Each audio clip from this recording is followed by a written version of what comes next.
Kevin was shot and killed. And it was my shots. It was the gunshots the gun that I was forced to pull that had killed him. They came to my house. They raped my mom. They raped my two older sisters, and they forced me to watch it. My mom came outside and grabbed us, and my dad died. My dad died in my arms, actually. And today I'm speaking to you in English as a Canadian citizen because of my mom's courage, because of her not giving up every single day to do this for the safety of her family. It would be very easy to look back at your life and your childhood and be bitter and resentful. How have you not allowed those experiences to affect your life in a negative way today? Why is it so important for countries to give opportunities to refugees?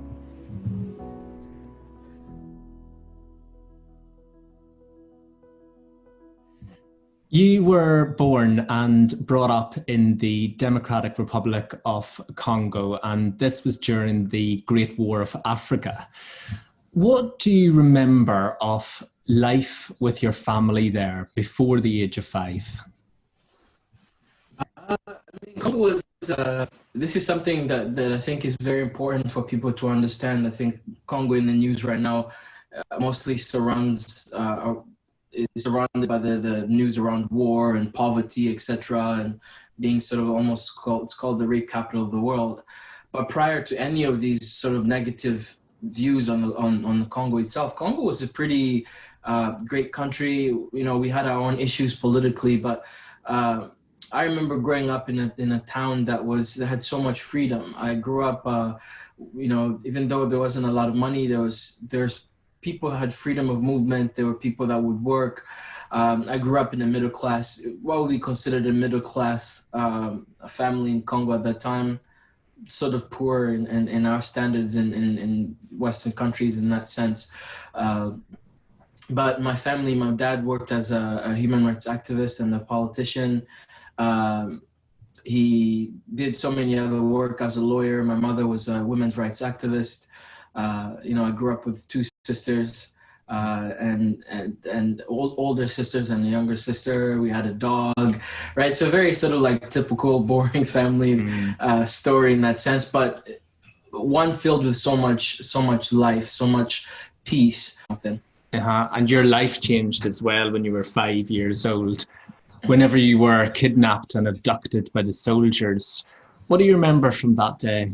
I remember that day very vividly. It's a day that has stayed it's been almost like burnt into the back of my mind. I remember the bell ringing and us going into the school, the soccer field, the football field. I remember the soldiers running into the field. I remember us being grabbed out of the field, being put into trucks. You know, I remember being hit with a gun on the top of my head as I was trying to run away. And then I remember waking up in the back of a truck, in a bumpy road, and looking around the truck, one not seeing Kevin, one seeing soldiers with AK-47s laughing as we are laying on the ground, and they're sort of surrounding us in the back of the truck. And I didn't know what to do. I didn't know what to say. I started to cry. I was begging them to let me go home, and that my father, who was very tall, that my father was going to beat them, and they needed to let us go. And they just kept on laughing. How scared were you? I was really scared. I mean, being a 5-year-old child, being put in a very uncertain situation, I was very scared, and I think that my fear when I was a child, my fear turned to defiance. I think I was always I was a very defiant child. If I was afraid or if I was pushed in a certain way, I would sort of like defy. I would try to sort of like push back. That was my way of dealing with my fear. And so my way of pushing back to them, I remember it was yelling at them and being like, my father, because again, to me, my father was like this very authority figure that loomed sort of large in my life. Despite how much I pushed my boundaries, I also knew that he was capable of quite a lot of pain, of giving me quite a lot of pain. So I figured, if the pain that he's given me before, he's going to give it to other people. And so this was my defiance to them. Where did the truck lead? Yeah, so the truck eventually, after sort of like a few hours of driving, we ended up in sort of like a clearing of trees. Like we were like in a forest, and we were surrounded by trees. And we arrived in this, I guess that was their camp. And we sort of like arrived, and we were told to get out of the truck. I got out of the truck, and I remember looking around first of all, and seeing sort of these tents, these little tents sort of around. But there was one house that was built out of like wood on one side, and we were told to get out. So all of us sort of jumped out of the truck, and then we were put into circles. And this is when the rebel commander started to walk through the lines. And he kept saying, we are going to initiate you into our army, kept yelling and all these other things. But the thing that I'll never, of course, that I'll never forget that day, there are many things that happened in that camp, but the thing that I will never forget was our first day being initiated. We were sort of like put into this line, and we were given numbers. In fact, actually, my friend Kevin, who was with me at that time, was in front of me, and then he put me in front of him to try and sort of like protect me. And they were giving us these numbers like 1, 2, 1, 2, 1, 2. And if you're given the number 1, you're put on one side, and you're given the number 2, you're put on the other side. Now, I don't know what Kevin had done. I don't know what he said or what he had done, but he was grabbed and he was put into the front of all the other kids. And we were sort of given like these blindfolds that these soldiers came around. They're made out of like this cloth. We call it bikwembe in Swahili. And sort of they wrapped it over our eyes. And then the soldier started walking through the lines, and again he kept yelling, "We're going to initiate you into our army. You're going to help us free Congo." And they grabbed my left arm, and then they grabbed a knife and they slashed my wrist. And as I started to bleed, they kept on laughing. They then took off the blindfold at this time, and they were like, "Look at his ears, look at his eyes." And I'm bleeding, so I'm trying to grab my arm here. And this soldier comes up, and he comes with a bandage and comes with this substance. It was like this white and black substance. Of course, later on, I came to realize that it was actually cocaine and gunpowder. And they grabbed this and they wrapped this into the wound. And at first, I don't know if you've ever had salt sort of, or even like sweat going to like an open wound. So it was like a very sharp pain. And then, of course, the blood stopped. But all I felt was sort of like this warmth that came from like my arm went to every part of my body, my head, and then my head started to pound, and all I remember is just like this pulsing pain all over my body. And then like my eyes sort of suddenly open, and this almost like rush of energy, but I'm speaking really fast at this point. And then the soldiers again grabbed me, and they made me stand up. They put the bikwembe again on my left arm where there was the wound. They grabbed the bikwembe, they put it on top of my eyes, and then they told me to put my hands out. And at this point, my body is shaking. I'm shaking. I feel a headache, and they tell me to put my hands out, so I do. And they drop an AK-47 in my hand. But the gun was so heavy, I couldn't lift it, so I just dropped it. And then next to me, I hear again the soldiers laughing at me. And then they told me to pull my hands out again. They grabbed the gun this time, and they grabbed my finger and they put it on the trigger. And they start yelling at me at this point. And I'm hearing people, children crying on the side. I'm hearing laughter on the other side. And so I start asking, please let me go home. And all I hear is my finger on this like metal, and it's cold. And they keep telling me, you need to pull. And so I pull the trigger. And all of a sudden I hear like this just like heavy push that pushes me backwards. And the soldier, of course, is behind me. He's grabbing me, and he laughs as you hear the sound of gunshots going off. And my ears are ringing at this point. My head is pulsing, and I fall on the ground. They took off the blindfold. I look at my right hand, and it's shaking again. I look at my shirt, and I hear this sort of like warm thing, almost like, warm water dropping off on my face. And so I look at my hands, I touch the warm stuff on my face, and I see blood. And then, as my eyes are sort of becoming clearer, I look in front of me where Kevin was standing, and he's on the ground. And at first I thought he was doing what we were told when we were kids, which is you hear gunshots, you drop to the ground. But of course, I ended up finding out later that Kevin was shot and killed. And it was my shots. It was the gunshots the gun that I was forced to pull that had killed him. It's hard to describe. It's hard to describe that moment, but it's a moment that I think has left a scar in my life for a very long time. How long were you there for? I wasn't there for too long. I think it was about 2 to 3 weeks. Mm-hmm. 2 to 3 weeks at least. How were you treated? We were treated almost like we were in the military, and we're not talking about Western militaries here. We're talking about African military. So, you wake up in the morning very early, and we would do like chants. We would train, anything the military does, any military training really, we would work with bayonets and, and then we would sing the national anthem. And then we would do chores, which was, we would do cleaning, things like, washing people's clothes, when they'd come back from wherever they had gone. So they had sort of like people that would wake up in the morning and they would go, I guess they would scouting, I don't know. And then they would come back, we'd have to wash their clothes. Mm-hmm. So those were some of the things that we would do.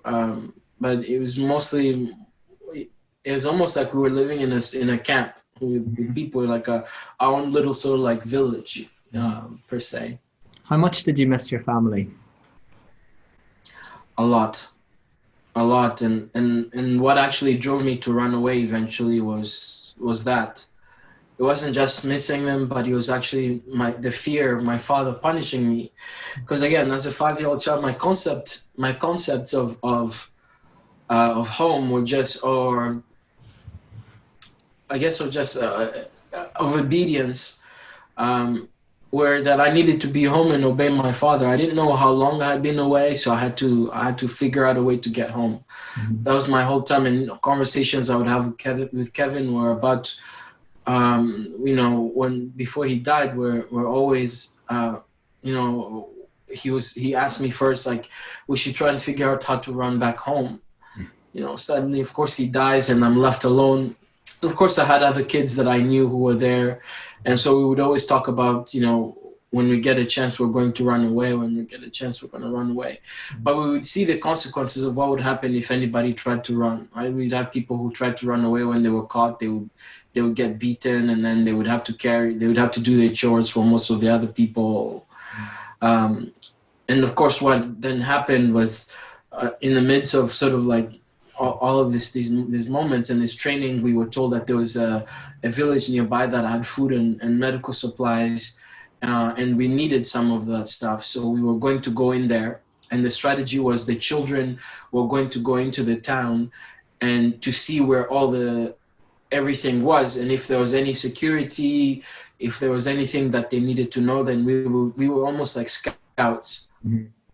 And it was during that moment of sort of going into this village where there was a clearing of trees to the right, and I ran towards it, and I ran towards this clearing, based again out of this fear and out of this need to go back home.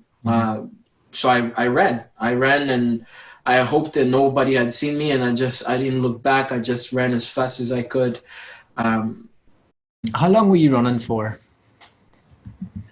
It was about three days. 3 days. 3 days. 3 days. I was, I fell actually. I have a scar on my shin, on both of my shins. I fell when I was running away, and I fell and I scratched my shin. It wasn't, there weren't big gashes, but there was still blood there. And I remember I put, there's this like leaf, I forgot what it said. There's a leaf in Congo. Again, all of this we're learning from a child being in the farm. There's this leaf that you put on when you have a cut. You put it on the wound, an open wound, and that was what I was looking for, the leaf. So I put it on the wound, and I just ran. Did you sleep in those 3 days?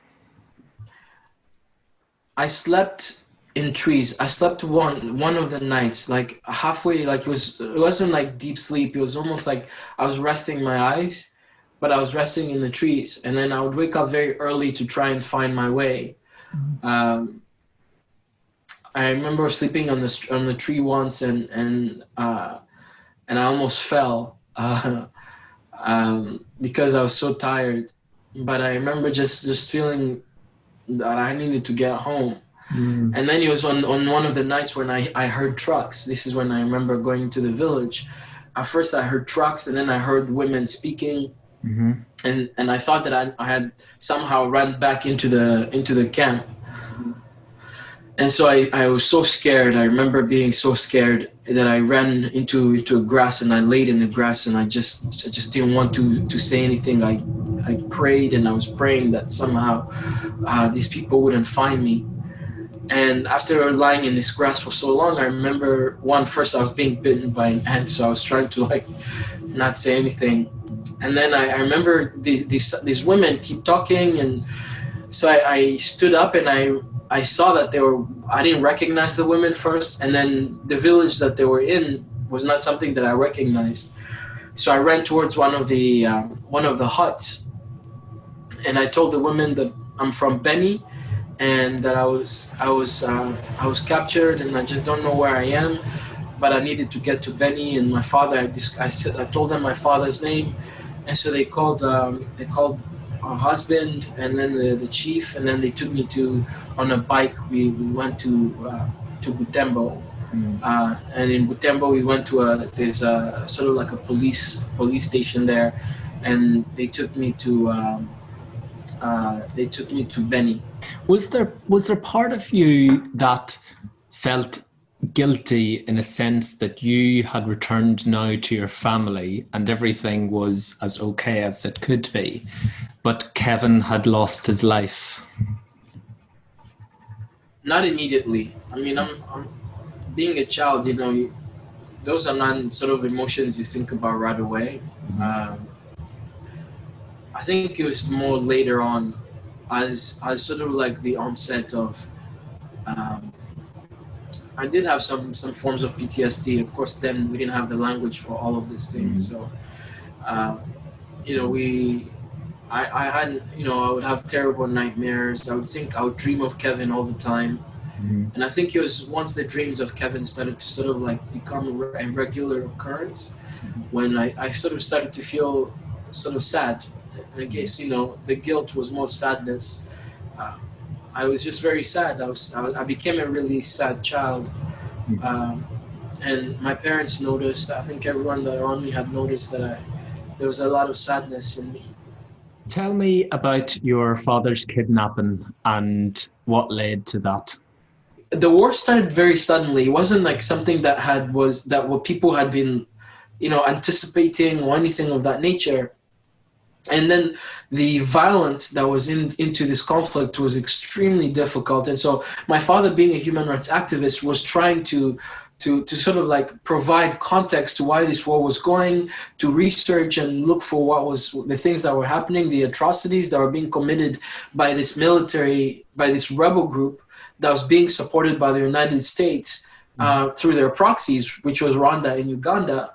And so my father was trying to sort of like warn the world that these are the atrocities being committed, one of which was the literal massacre of a whole village.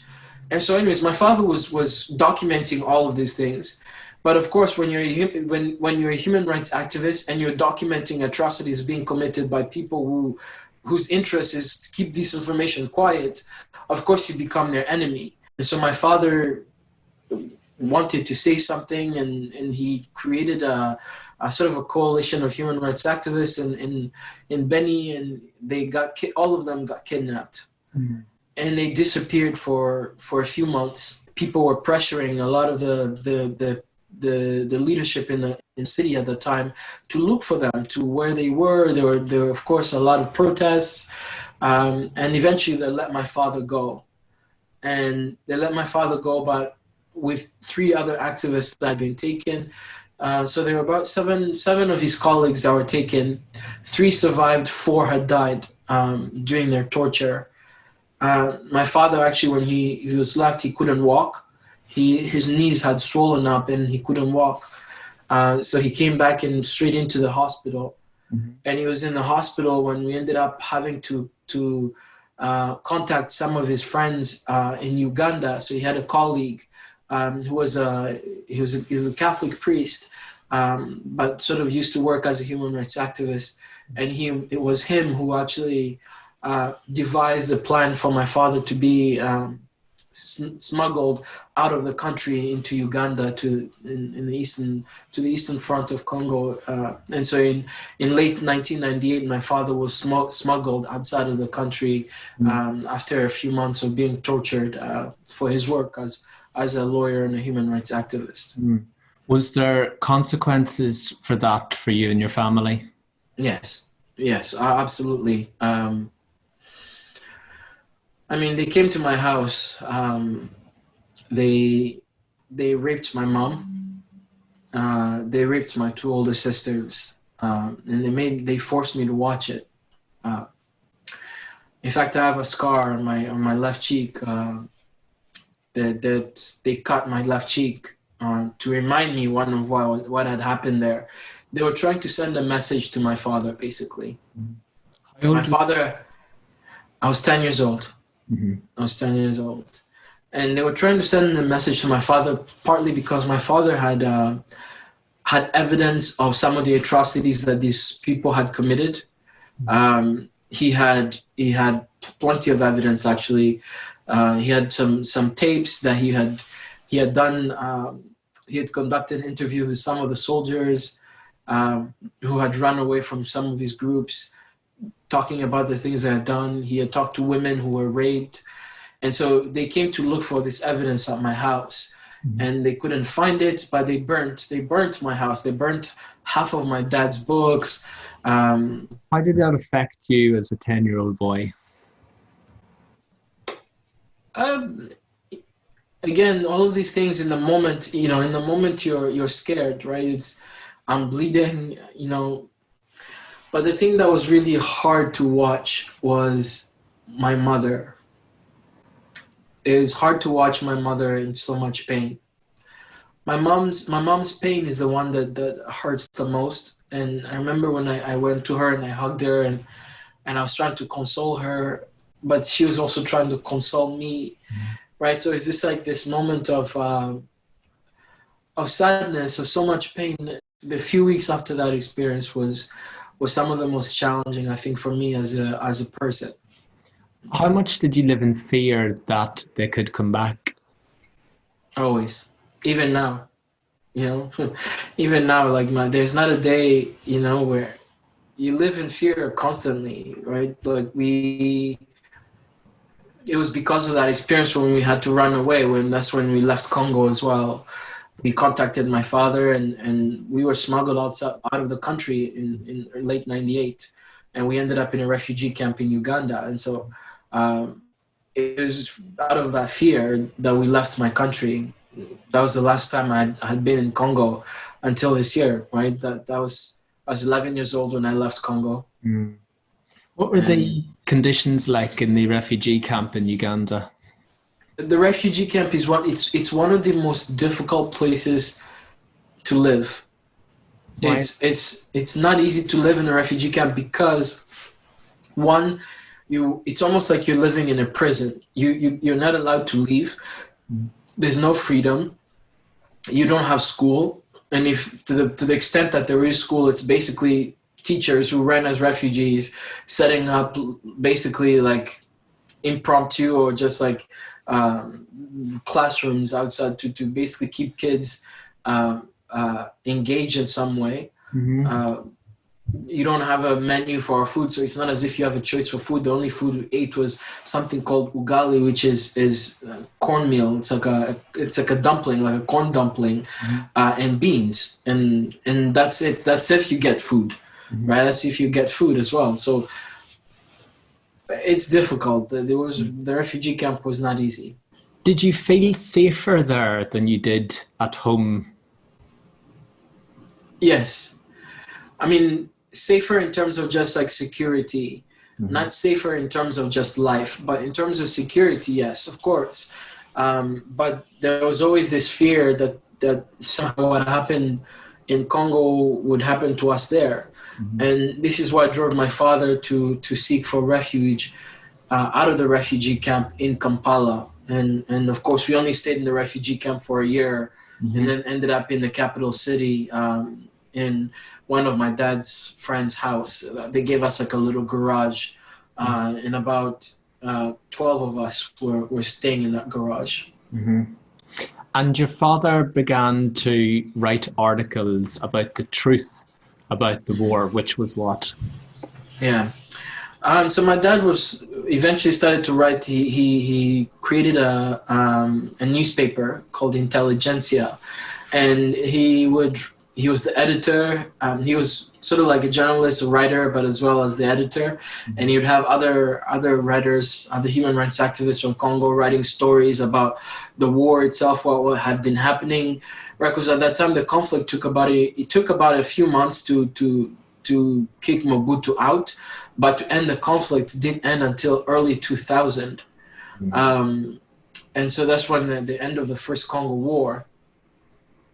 And so my dad was just writing about, what had happened, mm-hmm. from women who had been raped multiple times. I mean, the atrocities that were done to women in Congo is saddening. But yet these armies, the atrocities that they committed as they were trying to remove Mobutu from power were unreal. They were they were above what was supposed to happen, and yet there were no consequences for them. And still there are no consequences for those atrocities. And so my dad was trying to write about, to try and reveal some of these atrocities, to sort of document what had happened. And it was his work as the journalist, as an activist, a human rights activist, that eventually, like I said, put him into the eyes of some people in Congo. Mm-hmm. And when we were as refugees in Uganda, that eventually got him assassinated. Mm-hmm. My mom came running from home, and came to school, said that my father wanted to see us, and she was crying. So like she was literally almost like in madness. So we got out of school, ran with my mom all the way we ran home. When we arrived there, it's my dad sitting on the ground, and he was crying. That was the first time I'd ever seen my dad cry. I was 12 years old, and he sort of called me, and he grabbed my hand, and that's when he said the last words he ever said. In which to me, he said to always remember that great men and great women throughout history have never been praised for their money nor their success, but rather by their heart and what they do for others. He encouraged me to always remember where we've come from, encouraged me to always go back home and never forget to go home. And then he slept. And then a few minutes later, my mom came came outside and grabbed us, and my dad died. Uh, my dad died in my arms, actually. Mm. How proud of him were you? I'm very proud of him. You know, now I'll have to say that I'm extremely proud of my father. He left an incredible legacy, not just for me, but for many of the people that he worked with. He was a very courageous man, and he was a man of principle, a man of great moral character. And to me, that is the best thing you can ever leave, a legacy as a human being, was to live a life that was true to who you were as a person, to your own passion, and with integrity. And he died with integrity, a man of great character. And your life changed in 2004 when you moved to Canada as refugees with some of your family at that time initially. When the plane landed in Canada and you walked on Canadian soil, how was that for you the first time? We arrived in Canada on January 21st, 2004. And while we were about to land, the pilot comes onto the PA, and the pilot goes, "Ladies and gentlemen, welcome to Ottawa International Airport. The weather outside is minus 42 degrees Celsius." And in my entire African life, I had never heard of this weather. So I was so confused about it. But other than being just surprised and being blown away by how cold Canada was, I was just so happy. I was so happy because it was one of the first time in a few years where we felt like we didn't have to look over our shoulder. Almost like this huge weight had been lifted off of my family. Mm-hmm. So it was, arriving in Canada was almost like this incredible moment of peace. Mm. How welcomed were you as refugees? We were welcomed really well in Canada, for at least through the system, the government system itself. Mm-hmm. Of course, there's always more that could be done in that system, but initially for us, as just like arriving, I felt like we were really welcomed. Mm-hmm. When you arrive in Canada, as a refugee through the government system, you have to pay the money back, so you don't come for free. So we had to pay after your first year in Canada. They send you a bill of the visa that brought you to Canada, the plane ticket, etc., and then the fee for you to come as a refugee. So we owed the Canadian government money, and the expectation is for you to pay it back. Mm-hmm. So I had to work 3 jobs in high school. I worked 3 jobs to try and help. My mom couldn't work because of health reasons. My little sister was too young to work, so she couldn't work. So I had to work. What were your jobs? I worked as a janitor at IKEA. I worked right after the job at IKEA. I would go into at a hospital, it's called Montfort Hospital, and I would work as a janitor there. I worked there for a few hours, and then I'd finish my shift at a Canadian, it was like a Canadian government building, and I would work there until midnight. And then I'd go home, try and do homework, and by the time I was asleep, I would sleep around 2 a.m., wake up around 7:30, 8 a.m. to try and be at school by 8:45. How did that lead you to build the life that you have now in Canada? I think it took, my life in Canada, I think, has been one filled with, and this is something that I talk about quite a lot, it's about courage. You know, I think many of us are faced with so much adversity, and of course my life is sort of like to the extreme of a lot of adversity for many people, but most of us are faced with adversity constantly. But I think what has really helped build my life now in Canada is community. The relationships that I've created around this country have built me as a person. So being in school, and struggling. It was the relationships that I formed with my teachers who knew about my story, knew about my background, that helped me navigate through school. On days when I was too tired to do a test, they would give me an exemption where then I would do the test the day when I'm not too tired. So things like very small little details like that, were very helpful for me.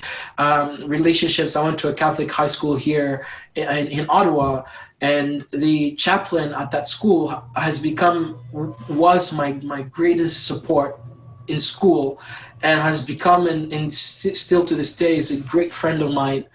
We've stayed in contact, and so even though they were so difficult in sort of like working 3 jobs in high school as a teenager, they were really, really challenging experiences, but they taught me a lot of skills as well. Work ethic, incredible work ethic that has driven me into my life today. It's through the work ethic that I have been able to create my own life separate from my own family. And I think for many people it can be a very difficult transition, especially as refugees, from your life as a refugee to sort of like normal Canadian life. But I was given every opportunity to be the best that I could be, despite the difficult circumstances, and I took advantage of them. Why is it so important for countries to give opportunities to refugees? In my humble opinion, refugees have to be helped because it's not their fault that they're refugees. No one wakes up in the morning saying, today I'm going to be a refugee, right? It's so a law because of law we have to. For moral reasons, as human beings, I think it's just we have to as well, because if you have a refugee in your country, would you be okay with just leaving people on the street without nothing? And I think economically it makes sense if you ensure that refugees or people within your community, those people who are less than in your communities, are given all the opportunities to be the best that they can be. They eventually give back to your community. That is fundamental to our society. If someone is struggling, you give them a helping hand, because at the end of the day, they go give back into community, whether that's through taxes, whether that's through creating businesses, etc. You're helping your own country to be the best that it can be. And I think it's detrimental if you don't help them. I think it just works the opposite way. And that's exactly what you're doing today in Canada as well. How have you got to this stage? Because it would be very easy to look back at your life and your childhood and be bitter and resentful. How have you not allowed those experiences to affect your life in a negative way today? It was difficult. I mean, the lie, I won't say that, somehow, today I speak about these things, but not so long ago, I was angry. I was very bitter. I was very resentful. But I think it's been a gradual process, and I think that's something that I want to stress for a lot of people who deal with difficulties and challenges. That it's not this something that one morning you wake up, you're like, well, today I'm gonna stop being resentful. It's a very gradual process. It's been a gradual healing process that I'm still dealing with to this very day. I'm not a perfect human being. I haven't arrived at a moment where I can say that, now I'm a perfect human being. But what truly has allowed me, right? And that's what I was kind of like hinting to, was it's been a process of one community, surrounding myself with people who not only inspire me, but people who continue to push me to think of myself beyond my own problems. Mm-hmm. Despite all this, the broken life that I had, right? The very sad and difficult life that I've had great relationships over the years that have built my character. Whether it's my mom, who was so courageous, that despite all her challenges in life, despite her being raped, she walked through the streets in Kampala every single day of her life to go to the UN to do what my father was doing before he was killed, not because we were going to be given a refugee status, but just in hope, right? She did this for 5 years, and her hope eventually became a reality. And today I'm speaking to you in English as a Canadian citizen because of my mom's courage, because of her not giving up every single day to do this for the safety of her family.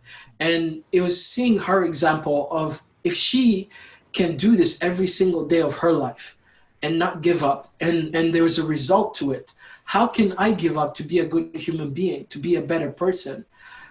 So that's one example. The other example was my father being this incredibly courageous human being that in the face of such adversity, of such challenges in our own country, my father was so courageous to speak and tell the truth, to always tell the truth, to stay as a man of integrity, a man of knowledge, a man who always asks questions, right? And that's one thing that my father pushed me, to always ask questions, to never accept what you're told right away, to always ask why, to ask further, to be inquisitive.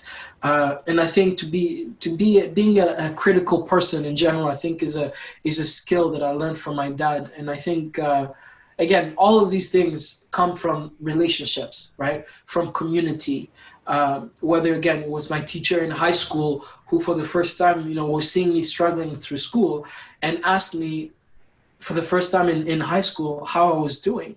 And it was the first time anyone in school had asked me something very personal about how I was doing, caring enough to see me as not just as a student, but as Michel, and ask me questions. And right, so it was these relationships that have built my character over time, because they've worked to mend some of the broken pain and the pain that I have suffered throughout my life as well.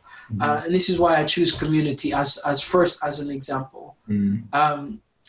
And this week that this video was published will mark 20 years since your father's death. How are you going to remember him on that day? I think I've made my father's my father has become central to my life, and the way I've chosen to remember him is by continuing his work. This is why I chose to continue to speak about these things, despite how difficult they are. They're not easy to speak about, but I speak about them because I saw what my father had to go through to try and tell the truth about what was happening in Congo. But it was also from seeing that his work is not done yet. The war in Congo is still continuing. There are still women sadly being raped in Congo. There are still children not being able to go to school. And so the way I remember him is by continuing his work to ensure that even though, he'll never be the famous person, the famous human rights activist, in my heart and in my life, he's someone that I admire the most. And I think this is also connected to your previous question as well, of, how do you overcome, how do I speak about these things? How does someone, overcome sort of these great challenges in their own life? It's community, but it's also having people that inspire you, having people that push you forward. And for me, that is my father, and I choose to remember him in that way. Michel, I'll finish on this. You said a quote during this interview, and that was that great men and women in history aren't praised for how much money they earn, but they are praised for their heart and what they do for others. I count you as a great man for your heart and what you do for others. So thank you, Michel. Thank you very much, Rory. Thank you for having me. Thank you.